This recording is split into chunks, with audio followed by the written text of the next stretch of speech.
저는 72살, 평생 체면만 보고 살아왔습니다. 화려한 집, 값비싼 가구, 남들 부러워하는 삶이라 믿었죠. 하지만 그건 껍데기였습니다. 아들이 사업을 이어받은 뒤부터 조금씩 금이 가기 시작했고 어느 날 모든 게 무너졌습니다. 상견례 자리에서 터진 한마디, 이 집은 빚더미 위에 서 있습니다. 그 순간 제 인생의 모든 허상이 무너졌습니다. 돈이, 명예가, 체면이 사라지자 남은 건 가족뿐이었습니다. 그제야 깨달았습니다. 진짜 부자는 가진 돈의 크기가 아니라 함께 울어줄 가족의 존재라는 걸요. 이 이야기는 화려함의 끝에서 진실을 마주한 한 노년의 고백입니다. 그리고 사랑으로 다시 일어선 가족의 이야기이기도 합니다. 본격적인 이야기를 시작하기 전에 구독과 좋아요 부탁드립니다. 봄바람이 살랑거리는 4월의 어느 토요일 오후, 서울 강남의 한 저택에서는 특별한 잔치가 열리고 있었습니다.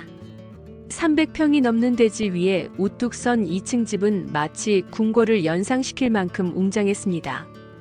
대문에서부터 현관까지 이어진 돌계단 양쪽으로는 철쭉꽃이 만발해 있었고, 정원에는 수령이 100년은 좋게 넘어 보이는 소나무가 위엄있게 서 있었습니다. 이 집의 안주인인 김말순 씨는 이른 아침부터 분주하게 움직이고 있었습니다. 72살의 나이에도 허리는 곧게 펴고 있었고 회색 머리카락은 단정하게 올린 머리로 정리되어 있었습니다. 오늘은 아들 도연이와 예비 며느리 정희 씨의 상견례가 있는 날이었습니다. 말순 씨에게는 그 어떤 날보다도 중요한 하루였습니다. 영애야, 메인홀의 꽃꽂이는 제대로 했니? 아니면 정원의 연못 쪽 정리는 어떻고? 말순 씨는 가정부에게 연신 지시를 내렸습니다. 그녀의 목소리에는 긴장감이 배어 있었습니다. 45년을 이 집에 살면서도 오늘 같은 날에는 여전히 마음이 조급해졌습니다. 거실로 들어서면 가장 먼저 눈에 띄는 것은 천장까지 이어지는 대형 샹들리에였습니다. 체코산 크리스털로 만든 그 샹들리에는 햇살을 받아온 거실에 무지개 빛을 뿌려주고 있었습니다. 거실 한쪽 벽에는 조선 후기의 민화들이 액자에 담겨 걸려 있었고, 다른 쪽에는 도자기들이 진열장에 고이 모셔져 있었습니다. 말순 씨는 그 도자기들을 하나하나 들여다보며 미소를 지었습니다. 이 청자 꽃병 하나만으로도 강남의 아파트 한 채 값은 나갈 텐데. 그녀는 속으로 생각했습니다. 이런 것들이 있으니까 아무리 요즘 세상이 각박해도 우리 집안의 격은 떨어질 수 없다는 자신감이 있었습니다. 오후 2시가 되자 첫 번째 손님들이 도착하기 시작했습니다. 먼저 온 것은 말순 씨의 친척들이었습니다. 70살의 최선자 씨도 그중 하나였습니다. 선자 씨는 말순 씨의 고등학교 동창이자 먼 친척뻘 되는 사이였습니다. 두 사람은 오랜 세월을 함께해온 사이였지만 오늘 선자 씨의 표정에는 어딘가 어두운 그림자가 드리워져 있었습니다. 말순아, 오늘 상견례 잘 되겠구나. 집이 이렇게 화려하니까 상대방에서도 흡족해할 거야. 선자 씨가 말했지만 그 목소리에는 어딘가 복잡한 감정이 섞여 있었습니다. 말순 씨는 뿌듯한 표정으로 고개를 끄덕였습니다. 그래야지. 우리 도연이가 좋은 사람 만나서 정말 다행이야. 정희 씨 집안도 괜찮다고 하더라고. 아버지가 중견기업 사장이시고 어머니는 대학 교수셨다니까 말이 안 되겠니? 3시가 되자 이번에는 아들 도연이가 도착했습니다. 45살의 그는 검은색 정장을 단정하게 차려입고 있었습니다. 키가 크고 어깨가 넓은 체격에다 얼굴도 단정해서 어디서 봐도 좋은 가문의 아들처럼 보였습니다. 하지만 그의 눈가에는 지친 기색이 역력했고 이마에는 깊은 주름이 패여 있었습니다. 어머니, 준비는 다 되셨습니까? 도연이의 목소리는 차분했지만 어딘가 무겁게 가라앉아 있었습니다. 그럼 다 준비했지. 너는 괜찮니? 얼굴이 좀 어두워 보이는데. 말순 씨가 아들의 얼굴을 자세히 들여다보며 물었습니다. 도연이는 잠시 주저하다가 말했습니다. 아니요, 별일 없습니다. 다만 요즘 회사 일이 좀 복잡해서 그런 것 같습니다. 사실 도현이에게는 어머니에게 차마 말할 수 없는 고민이 있었습니다. 아버지가 돌아가신 후 물려받은 회사가 점점 어려워지고 있었습니다. 직원들 월급도 제때 주기 어려운 상황이 몇 달째 계속되고 있었습니다. 하지만 오늘만은 그런 이야기를 꺼내고 싶지 않았습니다. 4시 정각 정혜 씨 일행이 도착했습니다. 이정혜 씨는 42살로 차분하고 우아한 인상의 여성이었습니다. 연한 베이지색 한복을 입고 있었는데 고급스러우면서도 단정한 차림새였습니다. 그녀를 따라 부모님과 언니 내외가 함께 왔습니다. 안녕하세요. 처음 뵙겠습니다. 정혜 씨가 말순 씨에게 정중하게 인사했습니다. 그녀의 목소리는 부드럽고 따뜻했습니다. 말순 씨는 정혜 씨를 위아래로 훑어보며 만족스러운 미소를 지었습니다. 어머, 정말 고운 분이시네요. 사진보다 실물이 훨씬 더 예쁘시구만요. 거실의 모든 사람들이 자리를 잡자 본격적인 상견례가 시작되었습니다. 말순 씨는 집안 대대로 내려오는 차 세트를 꺼내왔습니다. 조선백자로 만든 찻잔들이었는데 하나하나가 모두 골동품이었습니다. 이 찻잔들은 우리 시아버님의 할아버지 때부터 써온 것들입니다. 벌써 150년은 된 것 같아요. 말순 씨가 자랑스럽게 설명했습니다. 정혜 씨의 어머니가 감탄했습니다. 정말 대단하시네요. 이런 것들을 이렇게 잘 보관하고 계시다니. 대화가 오가면서 분위기는 점점 화기애애해졌습니다. 말순 씨는 집안의 내력을 자세히 설명했습니다. 저희 남편 할아버지께서는 일제강점기 때 독립운동을 하셨고 해방 후에는 사업을 시작해서 성공하셨어요. 그 이후로 우리 집안은 계속 번창해 왔습니다. 정혜 씨는 집안 곳곳을 둘러보며 감탄을 금치 못했습니다. 거실의 화려한 장식품들, 복도에 걸린 유명 화가의 그림들, 식당의 고급스러운 가구들까지 모든 것이 그녀의 기대를 뛰어넘었습니다. 정말 멋진 집이세요. 이런 곳에서 자라신 도현 씨가 부러워요. 정혜 씨가 도현이를 바라보며 말했습니다. 도현이는 미소를 지으려 노력했지만 어색함을 감출 수 없었습니다. 어머니의 자랑스러운 설명을 들으면서도 마음 한구석이 무거웠습니다. 저녁 식사 시간이 되자 말순 씨는 특별히 준비한 음식들을 내놓았습니다. 한정식으로 차린 상에는 전복죽, 갈비찜, 잡채, 각종 나물들이 정성스럽게 차려져 있었습니다. 모든 재료를 유기농으로 준비했어요. 우리 도연이 몸이 좀 약한 편이라서 평소에도 음식을 가려서 해주거든요. 말순 씨의 설명에 정혜 씨 가족들은 연신 고마워했습니다. 식사를 하면서 양가 부모들은 결혼 계획에 대해 이야기하기 시작했습니다.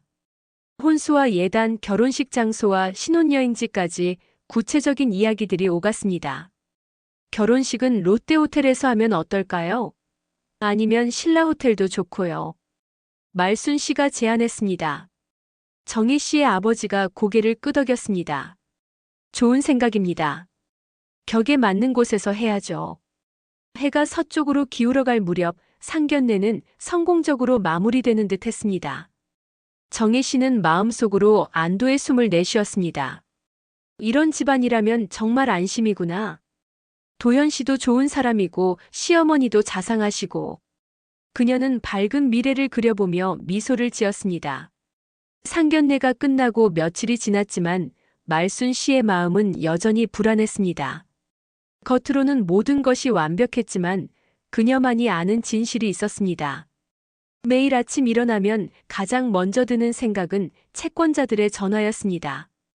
요즘 들어 그 전화벨 소리가 점점 더 무서워지고 있었습니다. 이른 아침 말순 씨는 평소처럼 정원을 거닐며 마음을 달래려 했습니다. 장미꽃들이 예쁘게 피어 있었지만 그 아름다움도 그녀의 마음을 평온하게 해주지는 못했습니다. 손에 들고 있는 물뿌리개가 자꾸만 떨렸습니다. 여보, 우리가 이런 상황에서 상견례를 하는 게 맞았을까요? 말순 씨는 돌아가신 남편의 사진 앞에서 혼잣말을 했습니다. 남편이 살아있을 때는 모든 것이 든든했습니다. 하지만 3년 전 갑작스럽게 세상을 떠난 후로는 모든 것이 뒤죽박죽이 되었습니다. 아침 식사를 하던 중 전화벨이 울렸습니다. 말순 씨의 얼굴이 순간 굳어졌습니다. 모르는 번호였지만 요즘 들어 이런 전화들이 너무 많았습니다. 여보세요? 말순 씨가 조심스럽게 전화를 받았습니다. 김말순 씨십니까? 대한저축은행에서 연락드립니다. 연체된 대출금에 대해 상담을 받으러 언제 나오실 수 있으신지요? 말순 씨는 전화를 끊고 한동안 그 자리에 서 있었습니다. 손이 덜덜 떨리고 있었습니다.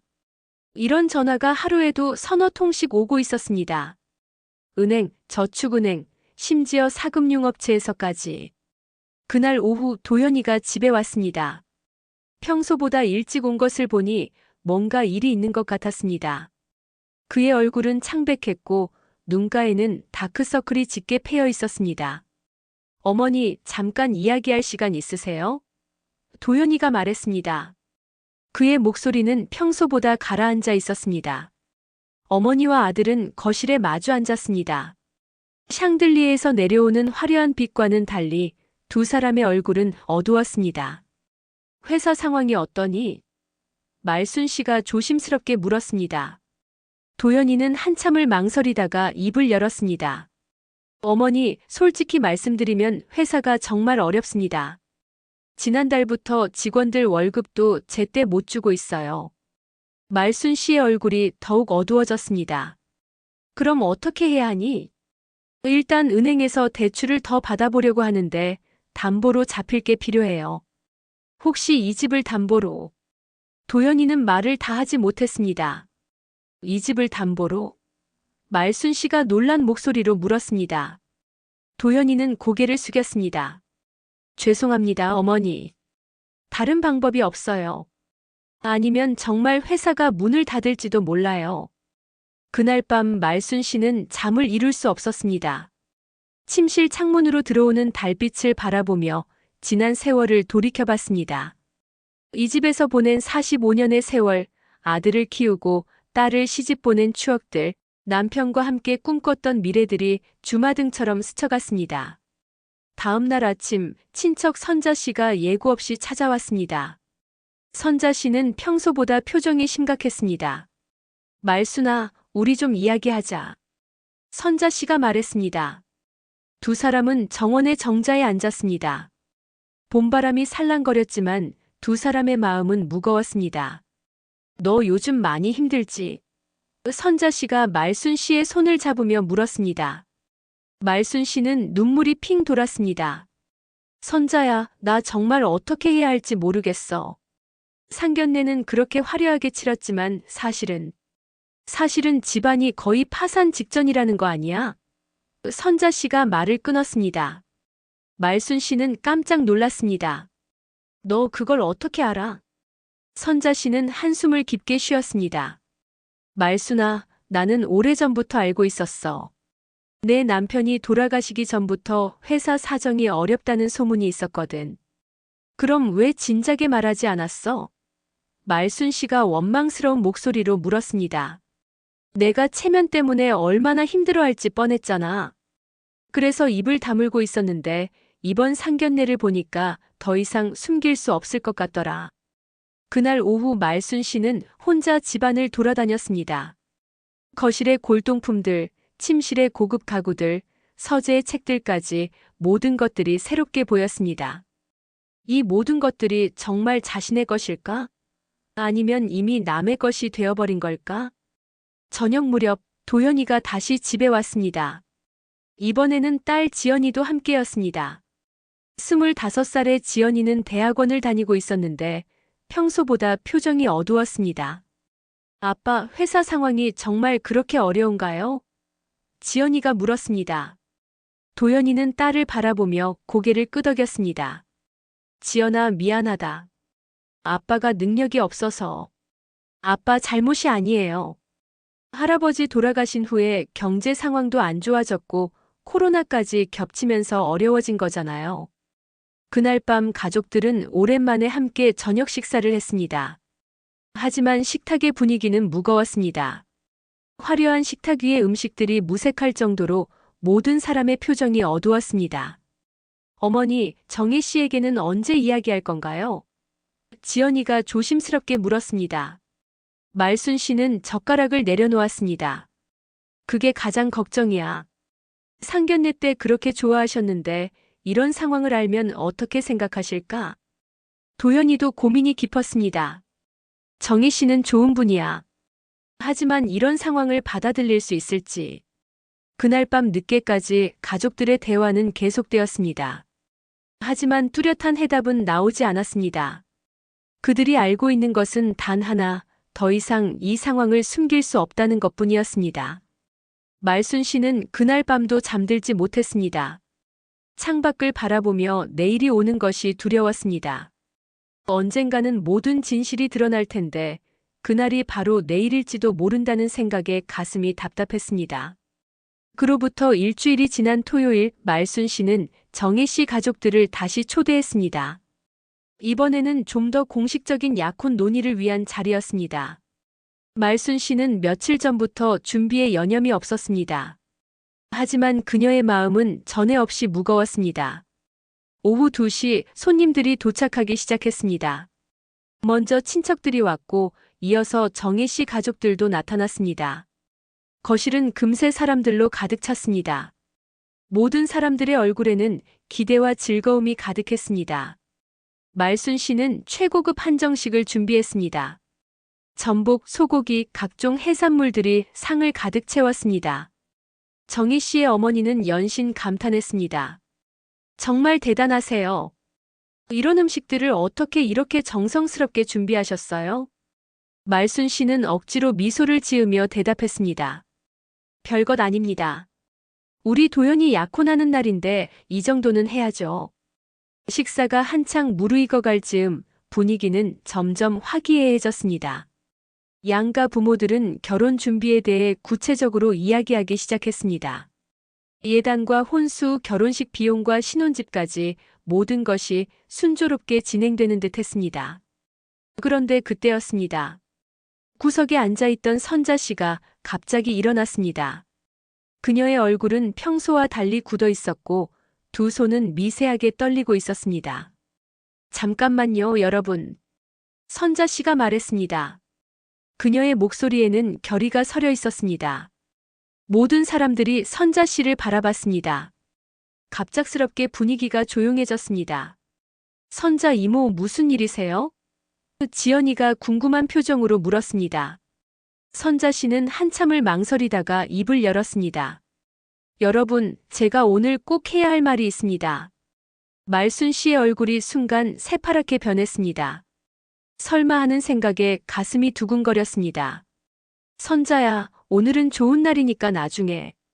말순 씨가 급하게 말을 막으려 했습니다. 하지만 선자 씨는 고개를 저었습니다. 아니야, 말순아. 더 이상 미룰 수 없어. 정혜 씨 가족분들이 진실을 모르고 계신 상태에서 약혼을 진행하는 건 옳지 않아. 정혜 씨의 아버지가 의아한 표정을 지었습니다. 무슨 진실을 말씀하시는 건가요? 선자 씨는 깊은 숨을 쉬고 천천히 말했습니다. 정혜 씨 가족분들 죄송합니다. 하지만 여러분이 알아야 할 사실이 있습니다. 거실의 공기가 순간 얼어붙었습니다. 모든 사람들이 숨을 죽이고 선자 씨를 바라봤습니다. 이 집은 선자 씨가 말을 잇기를 망설였습니다. 말순 씨의 절망적인 눈빛이 그녀를 바라보고 있었습니다. 선자야, 제발. 말순 씨가 애원하는 목소리로 말했습니다. 하지만 선자 씨는 결심을 굽히지 않았습니다.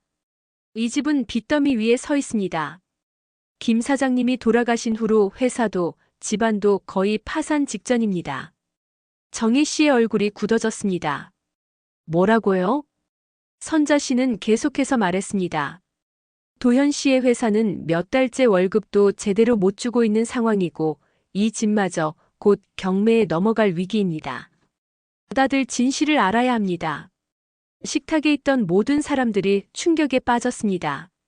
정희 씨의 어머니는 손으로 입을 막았고 아버지는 믿을 수 없다는 표정으로 도연이를 바라봤습니다. 말순 씨는 자리에서 일어나 선자 씨에게 다가갔습니다. 선자야, 내가 왜 이러는 거야?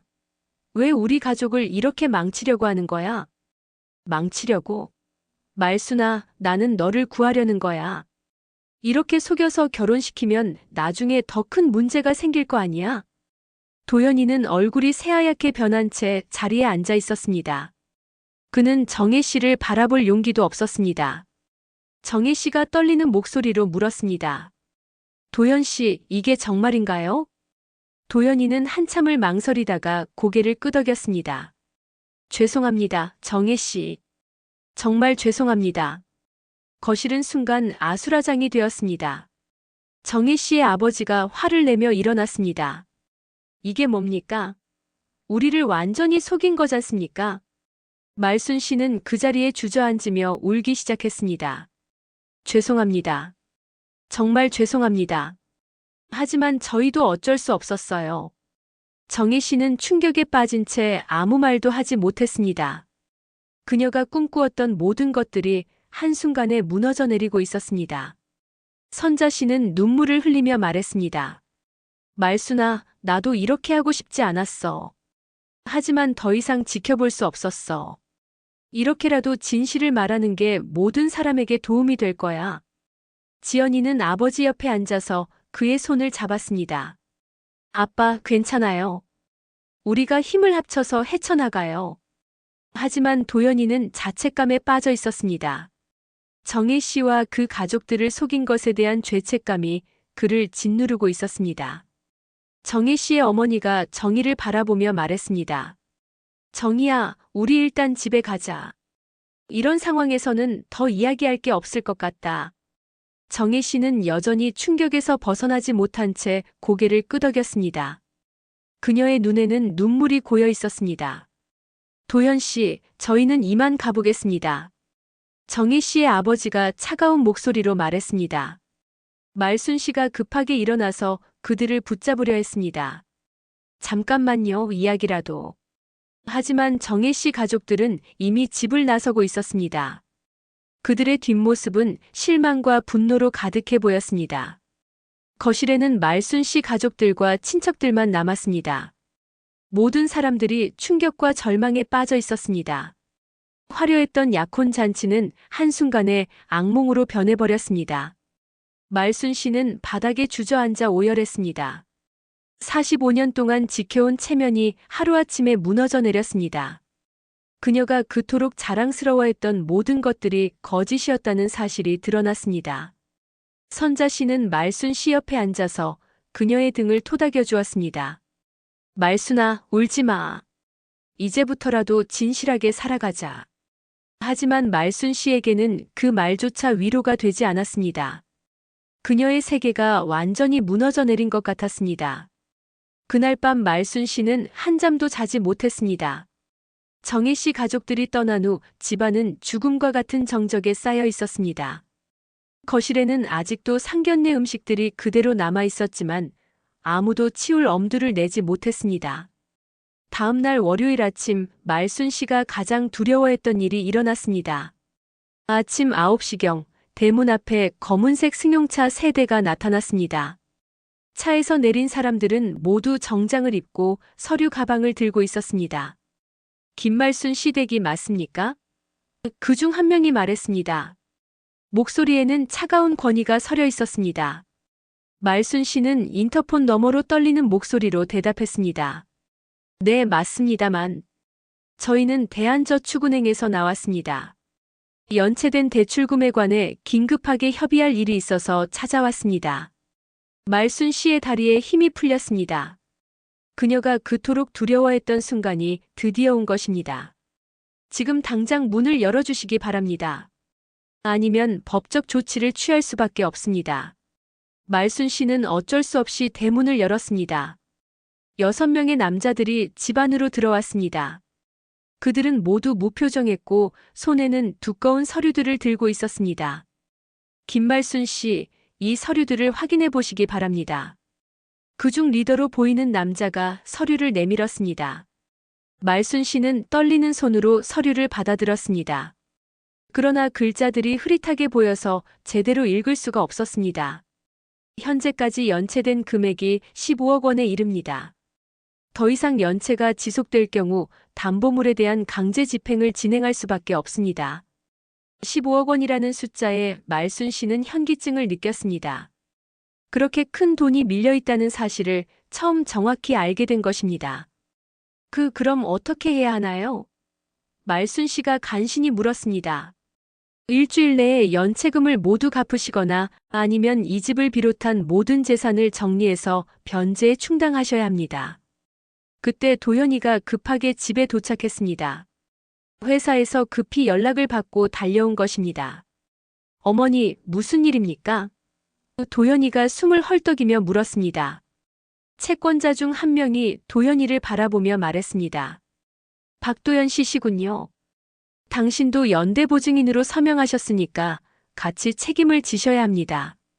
도연이의 얼굴이 하얗게 변했습니다. 아버지가 돌아가신 후 회사를 이어받으면서 어쩔 수 없이 서명했던 서류들이 이런 결과를 가져올 줄은 몰랐습니다. 지금 당장 집안의 귀중품들을 확인하겠습니다. 채권자들은 거실로 들어가기 시작했습니다. 잠깐만요. 허락도 없이 어떻게. 말순 씨가 말을 막으려 했지만 그들은 이미 법적 권한을 가지고 있었습니다. 채권자들은 거실의 골동품들을 하나씩 확인하기 시작했습니다. 말순 씨가 그토록 자랑스러워했던 조선백자, 고려청자, 그리고 유명 화가의 그림들까지 모든 것들이 그들의 손에 의해 평가되고 있었습니다. 이 청자 꽃병의 감정가는 대략 3천만 원 정도 되겠군요. 그중 한 명이 말했습니다. 저건 우리 가문의 대대로 내려오는. 말순 씨가 애원하듯 말했지만 그들은 들은 채도 하지 않았습니다. 그리고 이 그림은 김환기 화백의 작품이군요. 이것도 상당한 가치가 있을 것 같습니다. 말순 씨는 그들이 자신의 모든 것을 빼앗아가는 것을 지켜볼 수밖에 없었습니다. 45년 동안 정성스럽게 갖고 온 집안의 모든 것들이 한순간에 남의 손에 넘어가고 있었습니다. 오후가 되자 더 많은 사람들이 나타났습니다. 이번에는 다른 은행과 금융기관에서 온 사람들이었습니다. 그들 역시 연체된 대출금을 받으러 온 것이었습니다. 현재 이 집에 설정된 근저당만 해도 여러 개입니다. 순서대로 변제받아야겠군요. 말순 씨는 이제야 남편이 돌아가기 전에 얼마나 많은 빚을 졌는지 알게 되었습니다. 회사 운영자금을 위해 집을 담보로 여러 차례 대출을 받았던 것입니다. 어머니, 이런 일이 있는 줄 몰랐어요. 아버지께서 말씀해 주셨다면. 도연이가 자책하며 말했습니다. 말순 씨는 눈물을 흘리며 대답했습니다. 내 아버지도 어쩔 수 없었을 거야. 회사를 살리려면 그럴 수밖에 없었겠지. 그날 오후 늦게까지 집안에는 채권자들이 머물렀습니다. 그들은 집안의 모든 물건들을 하나하나 확인하고 목록을 만들었습니다. 거실의 가구, 침실의 옷장, 부엌의 그릇들까지 모든 것이 담보물로 분류되었습니다. 저녁이 되자 지연이가 집에 돌아왔습니다. 집 앞에 주차된 여러 대의 차들을 보고 무슨 일인지 직감했습니다. 할머니, 무슨 일이에요? 지연이가 급하게 집 안으로 들어왔습니다. 말순 씨는 손녀를 보자 참았던 눈물이 터져 나왔습니다. 지연아, 미안하다. 할머니가 너에게 물려줄 게 아무것도 없게 됐구나. 지연이는 할머니를 끌어안았습니다. 할머니, 걱정하지 마세요. 저희가 있잖아요. 하지만 현실은 냉혹했습니다. 채권자들은 일주일 안에 모든 빚을 갚지 못하면 강제 경매에 들어갈 것이라고 통보했습니다. 그날 밤 가족들은 거실에 모여 앉았습니다. 하지만 이제 그 거실마저 며칠 후면 남의 손에 넘어갈 것이었습니다. 우리 어떻게 해야 할까? 말순 씨가 넋나간 목소리로 물었습니다. 도연이는 고개를 숙인 채 말했습니다. 어머니, 이제 정말로 모든 걸 정리해야 할 것 같아요. 더 이상 버틸 수 없어요. 그들의 화려했던 생활은 그날로 완전히 끝이 났습니다. 45년 동안 쌓아온 모든 것들이 하루아침에 무너져 내렸습니다. 체면과 자존심도 이제는 사치품이 되어버렸습니다. 말순 씨는 그날 밤 마지막으로 자신의 침실을 둘러봤습니다. 내일부터는 이 방도 더 이상 자신의 것이 아닐 것이었습니다. 모든 것이 끝났다는 절망감이 그녀를 압도했습니다. 채권자들이 다녀간 지 사흘이 지났지만 집안의 분위기는 여전히 무거웠습니다. 말순 씨는 며칠째 제대로 식사도 하지 못하고 있었습니다. 그녀에게는 먹는 것조차 사치처럼 느껴졌습니다. 그날 오후 도연이가 눈물로 범벅이 된 얼굴로 집에 돌아왔습니다. 그는 지난 며칠 동안 이곳저곳을 뛰어다니며 돈을 구해보려고 노력했지만 모든 것이 헛수고였습니다. 어머니, 더 이상 방법이 없어요. 도연이가 무릎을 꿇으며 말했습니다. 45살의 어른이 어머니 앞에서 무릎을 꿇는 모습이 얼마나 절망적인지 보는 사람의 가슴을 먹먹하게 했습니다. 말순 씨는 아들을 바라보며 물었습니다. 정말 아무 방법이 없니? 회사는 이미 문을 닫을 수밖에 없는 상황이에요. 직원들에게 밀린 월급도 못 줬고 거래처에서도 더 이상 거래를 안 해주겠다고 해요. 도연이는 계속해서 말했습니다. 은행에서도 더 이상 대출을 안 해주고 지인들한테도 다 부탁해봤지만 다들 어렵다고 해요. 그때 지연이가 학교에서 돌아왔습니다. 그녀는 며칠 전부터 아르바이트를 구하고 다니고 있었습니다.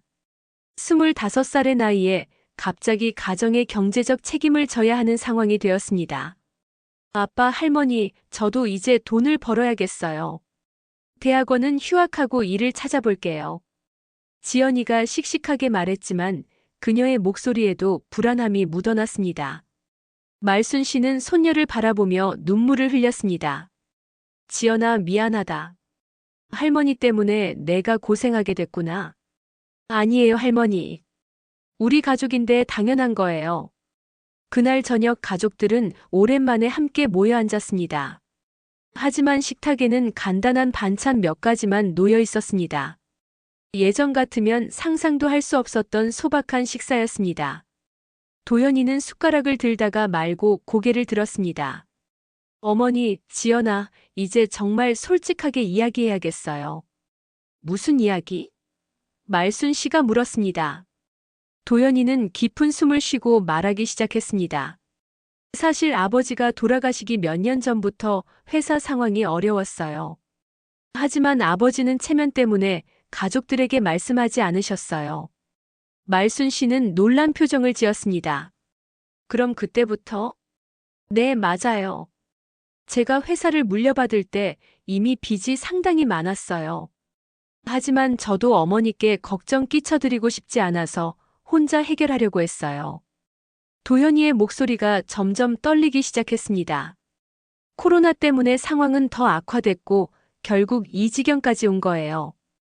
그럼 우리가 상견례하고 그랬던 건? 말순 씨가 물었습니다. 도연이는 눈물을 흘리며 고백했습니다. 죄송해요, 어머니. 정혜 씨와 결혼하게 되면 혹시 상황이 나아질 수 있을까 하는 헛된 희망을 가졌어요. 정말 잘못된 생각이었어요. 지연이는 아버지의 손을 잡았습니다. 아빠, 이제라도 솔직하게 말해주셔서 고마워요. 우리가 함께 이겨내요. 말순 씨는 한동안 말이 없었습니다. 남편과 아들이 모두 자신을 보호하려고 진실을 숨겨왔다는 사실이 마음 아팠습니다. 내가 너무 체면을 중시했구나. 말순 씨가 중얼거렸습니다. 그래서 너희들이 이런 고생을 혼자 했던 거구나. 도연이는 어머니 앞에 무릎을 꿇었습니다. 어머니, 정말 죄송합니다. 제가 능력이 없어서 이렇게 됐어요. 일어나, 도연아. 이건 내 잘못이 아니야. 경제가 어려운 시대에 중소기업 운영하는 게 얼마나 힘든지 나도 알아. 그날 밤 가족들은 밤늦게까지 이야기했습니다. 그동안 서로에게 숨겨왔던 모든 것들을 털어놓았습니다. 우리 이제 어디서 살아야 하지? 지연이가 물었습니다. 도연이가 대답했습니다. 일단 전세금을 빼서 작은 집을 구해야겠어요. 다행히 이 집의 전세 보증금은 건질 수 있을 것 같아요. 그럼 할머니 도자기들이랑 그림들은? 지연이가 걱정스럽게 물었습니다. 말순 씨는 씁쓸한 미소를 지었습니다. 그런 것들은 이제 포기해야지. 돈이 되는 건 다 팔아야 해. 다음 날 아침 말순 씨는 평소보다 일찍 일어나 정원을 마지막으로 둘러봤습니다. 45년 동안 갖고 온 정원의 모든 꽃과 나무들이 그녀의 추억과 함께 있었습니다. 여보, 미안해요. 당신이 그렇게 아끼던 집을 지키지 못했네요. 말순 씨는 돌아가신 남편에게 속삭였습니다. 그날 오후 부동산 중개업자들이 집을 보러 왔습니다. 그들은 집안을 둘러보며 가격을 매겼습니다. 말순 씨가 그토록 자랑스러워했던 모든 것들이 이제는 단순한 상품이 되어버렸습니다. 입지가 좋고 집도 잘 관리되어 있어서 경매로 나가도 괜찮은 가격은 받을 수 있을 것 같습니다. 중개업자가 말했습니다. 저녁이 되자 정혜 씨에게서 전화가 왔습니다. 도연이는 전화를 받기가 두려웠지만 어쩔 수 없이 받아야 했습니다. 도연 씨, 저예요. 정혜 씨의 목소리는 차갑지 않았습니다. 오히려 따뜻함이 느껴졌습니다. 정혜 씨, 정말 죄송합니다. 변명의 여지가 없어요. 만날 수 있을까요? 이야기할 게 있어요. 도연이는 망설였습니다. 정혜 씨, 지금 제 상황이. 알아요. 그래서 만나자는 거예요. 내일 오후에 시간 괜찮으세요? 전화를 끊은 후 도연이는 혼란스러웠습니다. 정혜 씨가 왜 자신을 만나려고 하는지 이해할 수 없었습니다. 하지만 그녀의 목소리에서 분노나 원망은 느껴지지 않았습니다. 그날 밤 말순 씨는 다시 한번 집안을 천천히 둘러봤습니다. 내일이면 이 모든 것들과 작별해야 할지도 모르는 마지막 밤이었습니다. 모든 방, 모든 가구, 모든 추억들이 그녀의 마음속에서 영원히 사라져갈 것 같았습니다. 다음 날 오후 도연이는 정혜 씨를 만나기 위해 집을 나섰습니다. 그의 마음은 복잡했습니다. 정혜 씨가 무슨 이야기를 하려는 것인지, 그리고 자신은 어떤 말을 해야 할지 전혀 예상할 수 없었습니다. 약속 장소는 한강공원이었습니다. 조용한 벤치에 앉아 정혜 씨가 도연이를 기다리고 있었습니다. 그녀의 표정은 지난번보다 많이 차분해 보였지만 여전히 어딘가 복잡한 감정이 서려 있었습니다. 와주셔서 고마워요. 정혜 씨가 먼저 말을 걸었습니다. 도연이는 그녀 옆에 조심스럽게 앉았습니다. 정혜 씨, 정말 죄송합니다. 어떻게 사과해야 할지. 정혜 씨가 손을 들어 그의 말을 막았습니다. 사과는 나중에 들을게요. 일단 이야기부터 들어보고 싶어요. 도연이는 깊은 숨을 쉬고 말하기 시작했습니다. 아버지가 돌아가신 후 회사 상황이 급격히 나빠졌어요. 처음에는 일시적인 어려움이라고 생각했어요. 정희 씨는 조용히 그의 이야기를 들었습니다. 하지만 시간이 갈수록 상황은 더 악화됐고 어느 순간부터는 돌이킬 수 없는 지경에 이르렀어요. 그런데도 어머니께는 말씀드릴 수 없었어요. 왜요? 어머니가 평생 그 집에서 사셨고 그것이 어머니의 전부였거든요. 체면도 중요하게 생각하시고 차마 현실을 말씀드릴 용기가 없었어요. 정희 씨는 한동안 말이 없었습니다. 한강을 바라보며 생각에 잠겨 있었습니다. 그럼 저와 결혼하는 것도? 정희 씨가 조심스럽게 물었습니다. 도연이는 고개를 숙였습니다. 솔직히 말씀드리면 처음에는 그런 계산이 있었어요. 정희 씨 집안이 경제적으로 여유가 있으시니까 혹시 도움이 될 수도 있겠다는. 정희 씨의 얼굴이 굳어졌습니다. 그럼 저에 대한 감정은 거짓이었다는 거예요? 아니에요. 도연이가 급하게 말했습니다. 처음에는 그랬을지도 모르지만 정희 씨를 만나면서 정말 좋아하게 됐어요. 그래서 더 죄책감이 들었어요. 정희 씨는 눈물이 고였습니다. 그럼 저는 뭐였나요? 당신들의 경제적 해결책이었나요? 죄송해요. 정말 죄송해요. 도연이는 고개를 숙인 채 반복해서 사과했습니다. 두 사람은 한동안 말이 없었습니다. 한강의 물소리만이 정막을 깨뜨렸습니다. 그날 저녁 말순 씨의 집에는 또 다른 방문객이 있었습니다. 이번에는 경매 관련 서류를 전달하러 온 법원 직원들이었습니다. 다음 주 금요일에 경매가 진행될 예정입니다. 그때까지 이사 준비를 하시기 바랍니다. 직원이 차가운 목소리로 말했습니다. 말순 씨는 서류를 받아들고는 그 자리에 주저앉았습니다. 이제 정말 끝이라는 현실이 다가왔습니다. 지연이가 급하게 집에 돌아왔습니다. 할머니, 괜찮으세요? 지연아, 우리 정말 이 집을 떠나야 하는구나. 말순 씨가 눈물을 흘리며 말했습니다. 그때 도연이도 정혜 씨와의 만남을 마치고 집에 돌아왔습니다. 그의 얼굴은 더욱 어두워져 있었습니다. 아빠, 정혜 씨가 뭐라고 했어요? 지연이가 물었습니다. 도연이는 한동안 말을 잇지 못했습니다. 정혜 씨가 많이 화가 나셨어요. 당연한 일이지만, 그럼 이제 정말 끝인 건가요? 지연이가 물었습니다. 도연이는 고개를 끄덕였습니다. 내 잘못이야. 모든 게 내 잘못이야. 그날 밤 말순 씨는 가족들을 거실에 불러 모았습니다. 이제 며칠 후면 이 거실도 남의 손에 넘어갈 것이었습니다. 도연아, 지연아, 할머니가 너희들에게 미안하다. 말순 씨가 울먹이며 말했습니다. 왜요, 할머니? 지연이가 할머니의 손을 잡으며 물었습니다. 내가 평생 체면만 중시하고 살았구나. 진짜 중요한 것들을 놓치고 살았어. 말순 씨는 계속해서 말했습니다. 이 집, 이 가구들, 이 골동품들. 이런 것들이 우리 가족보다 중요하다고 생각했나 봐. 도연이가 어머니를 바라봤습니다. 어머니, 그렇지 않아요. 어머니는 우리 가족을 위해 살아오셨어요. 아니야, 도연아. 나는 남들 보기에 좋은 것만 추구했어. 정작 너희들이 얼마나 힘들어하는지는 몰랐잖아. 말순 씨의 고백을 들으며 지연이도 눈물을 흘렸습니다. 할머니, 우리가 함께 있으면 돼요. 집이 중요한 게 아니라 가족이 중요한 거잖아요. 하지만 말순 씨의 마음은 쉽게 달래지지 않았습니다. 72년 동안 살아오면서 추구해왔던 모든 가치들이 한순간에 무너져 내렸기 때문입니다. 그때 현관벨이 울렸습니다. 이 시간에 누가 올까 싶어 경계심을 갖고 문을 열어보니 뜻밖에도 정혜 씨가 서 있었습니다. 안녕하세요, 어머님. 정혜 씨가 정중하게 인사했습니다. 말순 씨는 깜짝 놀랐습니다. 정혜 씨? 이 밤늦게 왜? 어머님과 이야기할 게 있어서 왔어요. 잠깐만 시간을 내주실 수 있나요? 거실에 앉은 정혜 씨의 표정은 복잡했습니다.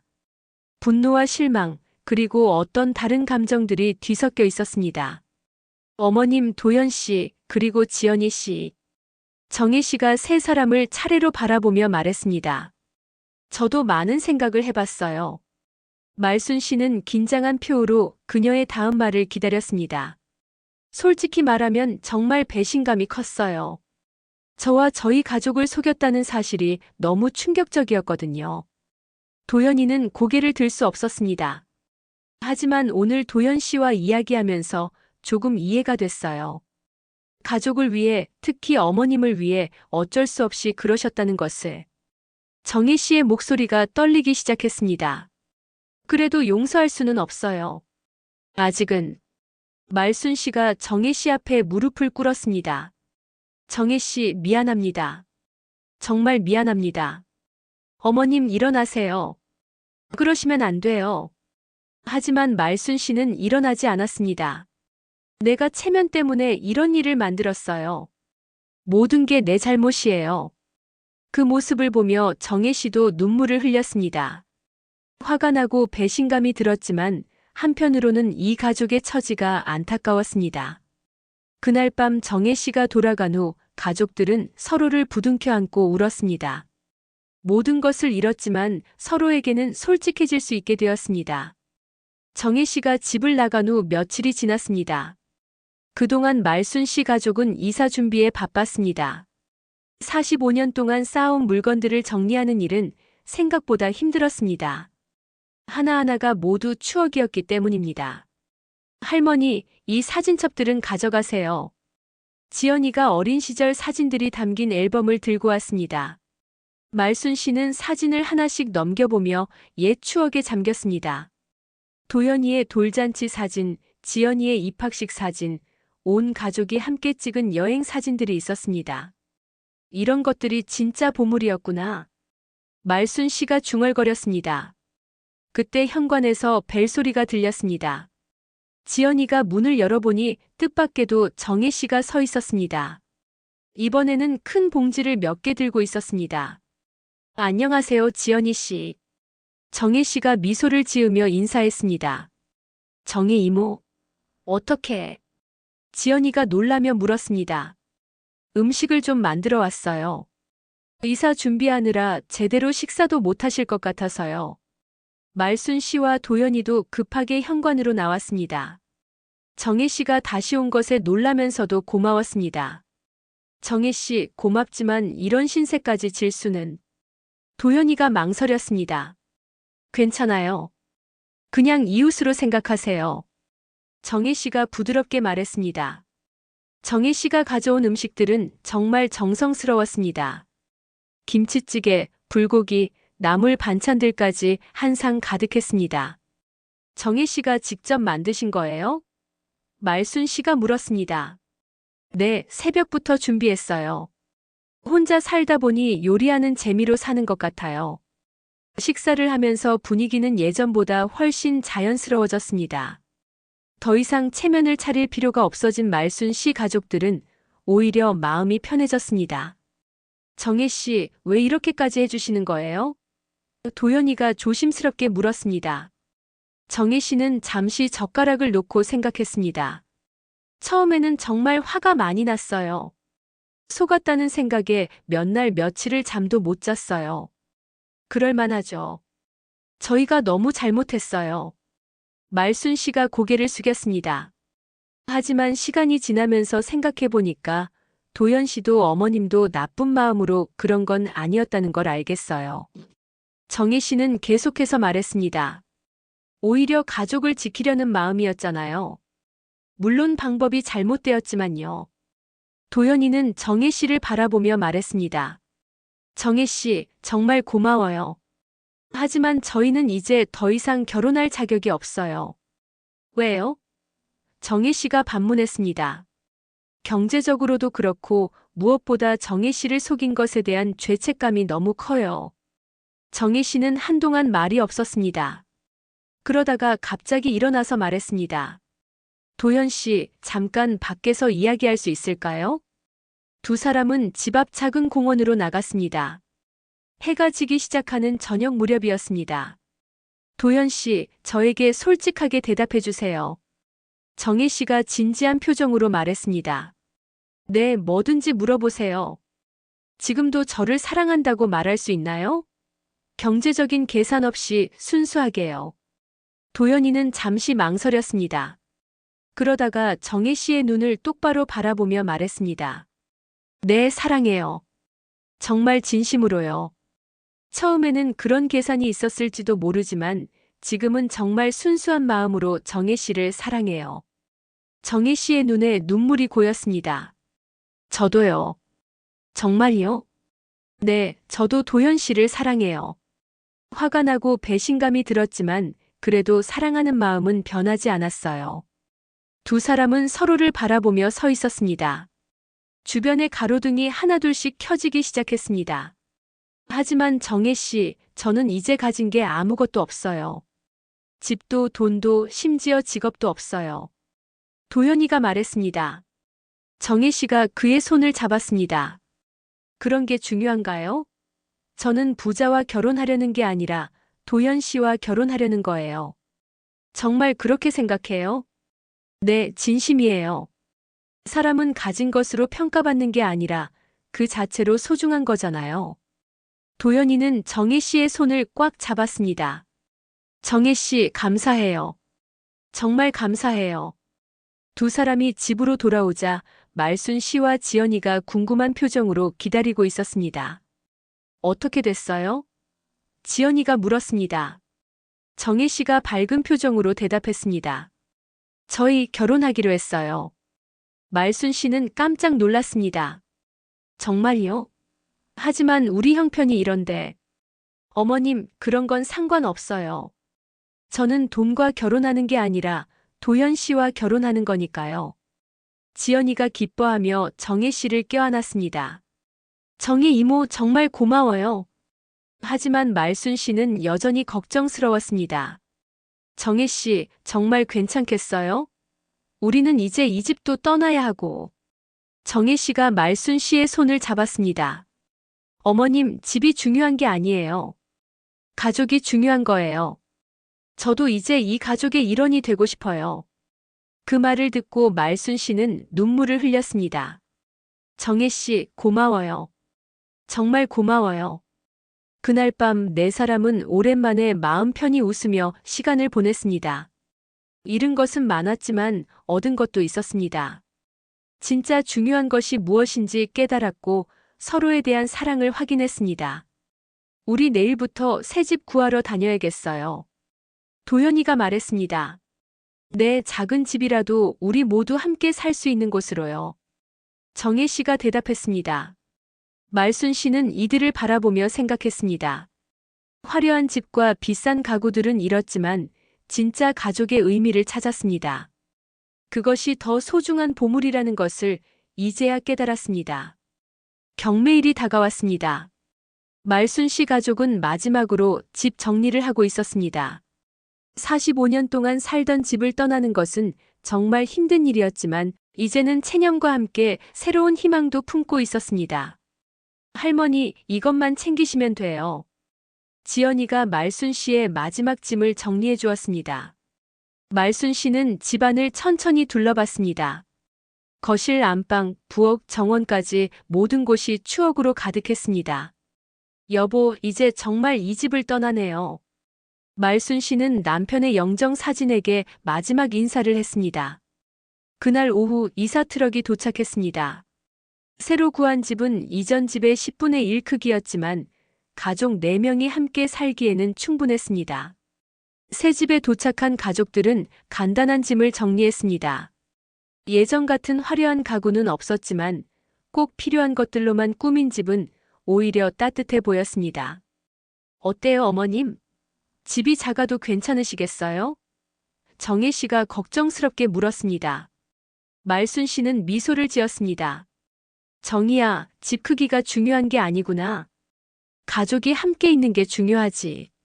저녁이 되자 네 사람은 작은 식탁에 둘러앉았습니다. 정혜 씨가 준비한 간단한 식사였지만 분위기는 전에 없이 화기애애했습니다. 우리 이제 새로운 시작이네요. 도연이가 말했습니다. 네, 정말 새로운 시작이에요. 정혜 씨가 고개를 끄덕였습니다. 지연이가 할머니를 바라보며 말했습니다. 할머니, 이제 체면 같은 거 신경 쓰지 마세요. 우리는 우리답게 살아요. 말순 씨는 손녀의 손을 잡았습니다. 지연아, 할머니가 이제야 깨달았구나. 진짜 중요한 게 뭔지 말이야. 뭐가 중요한 건데요, 할머니? 가족이야. 서로를 사랑하고 아껴주는 마음이야. 돈이나 집 같은 건 그 다음 문제더라고. 그날 밤 말순 씨는 새 집의 작은 방에서 처음으로 편안한 잠을 잤습니다. 더 이상 채권자들의 전화를 걱정할 필요도 없고 체면을 위해 거짓을 유지할 필요도 없었습니다. 며칠 후 도연이는 새로운 일자리를 구했습니다. 예전처럼 사장은 아니었지만 성실하게 일할 수 있는 직장이었습니다. 월급이 많지는 않지만 우리 가족이 살기에는 충분해요. 도연이가 가족들에게 말했습니다. 정혜 씨도 결혼 후 파트타임으로 일을 시작했습니다. 저도 일을 해서 가게의 보탬이 되고 싶어요. 지연이는 대학원을 계속 다니면서 아르바이트도 했습니다. 우리 모두 힘을 합치면 충분히 행복하게 살 수 있어요. 한 달이 지난 어느 날 가족들은 함께 장을 보러 나갔습니다. 예전에는 백화점에서 쇼핑했지만 이제는 동네 마트에서 장을 봤습니다. 이것도 나름 재미있네요. 정혜 씨가 말했습니다. 그러게요. 예전에는 이런 일상의 소중함을 몰랐어요. 도연이가 대답했습니다. 마트에서 나오는 길에 우연히 옛집 근처를 지나게 되었습니다.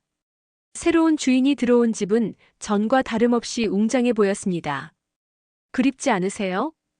정혜 씨가 말순 씨에게 물었습니다. 말순 씨는 잠시 그 집을 바라보다가 고개를 저었습니다. 아니야. 전혀 그립지 않아. 오히려 무거운 짐을 벗은 것 같아. 정말이요? 그래. 그 집에 살 때는 늘 남들 시선을 의식하고 살았거든. 이웃들보다 더 좋은 차를 사야 하고 더 비싼 옷을 입어야 하고 그런 게 너무 힘들었어. 도연이도 고개를 끄덕였습니다. 저도 그래요. 이제는 그런 스트레스가 없어서 오히려 마음이 편해요. 집으로 돌아가는 길에 가족들은 공원에 잠시 들렀습니다. 아이들이 뛰어노는 모습을 보며 모두가 미소를 지었습니다. 우리도 저렇게 순수했던 때가 있었겠죠? 지연이가 말했습니다. 지금도 충분히 순수해. 말순 씨가 손녀를 바라보며 말했습니다. 할머니도요. 요즘 할머니가 훨씬 밝아지셨어요. 정말로 말순 씨는 예전보다 훨씬 밝아졌습니다. 더 이상 체면을 위해 가면을 쓰고 살 필요가 없어졌기 때문입니다. 그날 저녁 가족들은 거실에 둘러앉아 TV를 보며 시간을 보냈습니다. 작은 거실이었지만 네 사람이 앉기에는 충분했습니다.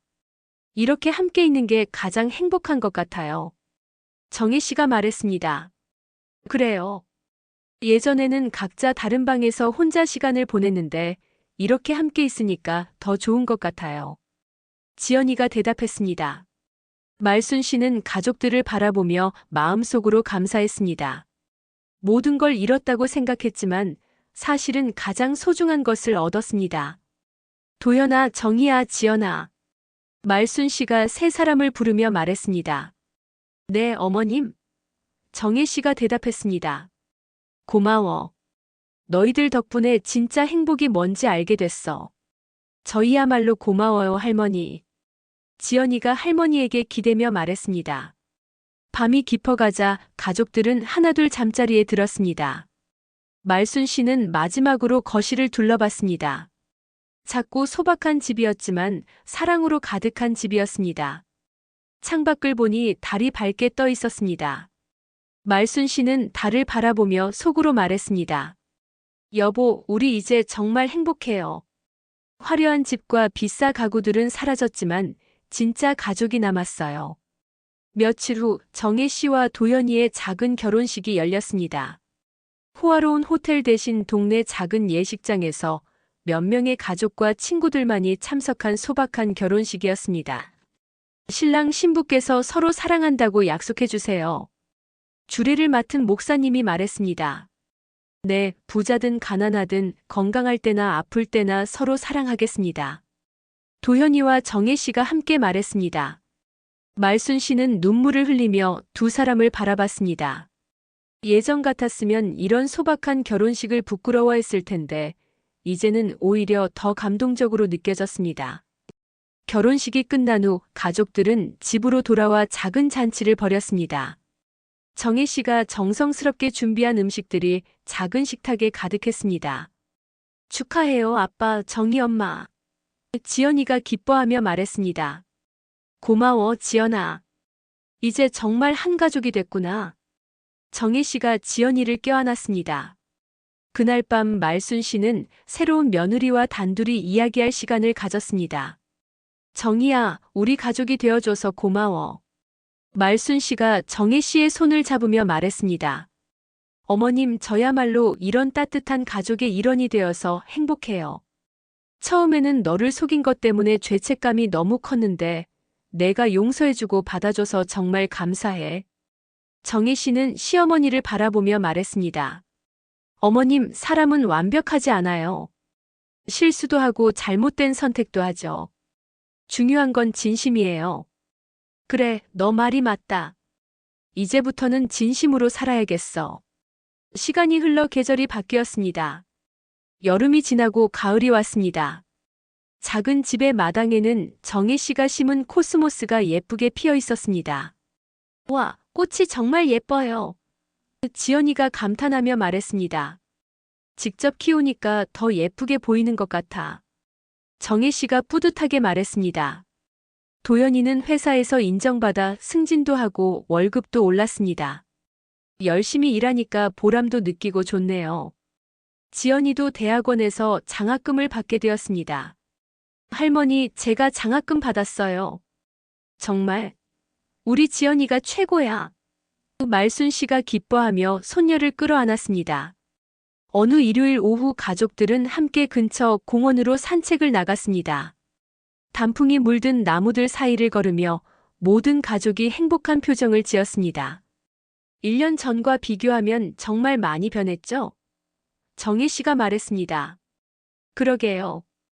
그때는 이렇게 행복해질 줄 꿈에도 몰랐어요. 도현이가 대답했습니다. 말순 씨는 가족들을 바라보며 말했습니다.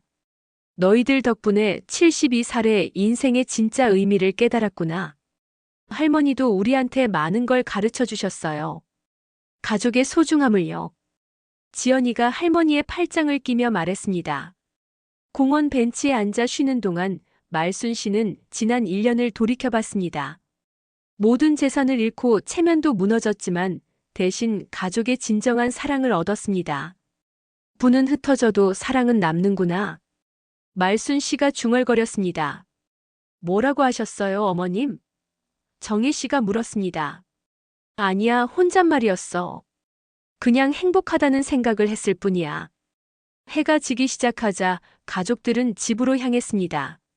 작은 집이었지만 따뜻한 불빛이 새어나오는 그들만의 보금자리였습니다. 그날 밤 네 사람은 거실에 둘러앉아 차를 마시며 이야기했습니다. 별다른 이야기는 아니었지만 함께 있다는 것만으로도 충분히 행복했습니다. 우리 내년에는 더 큰 집으로 이사 갈 수 있을까요? 지연이가 물었습니다. 말순 씨가 웃으며 대답했습니다. 지연아, 집이 크다고 해서 더 행복한 건 아니야. 마음이 넓으면 작은 집도 궁궐 같은 거야. 맞아요. 사랑하는 사람들과 함께 있으면 어디든 천국이에요.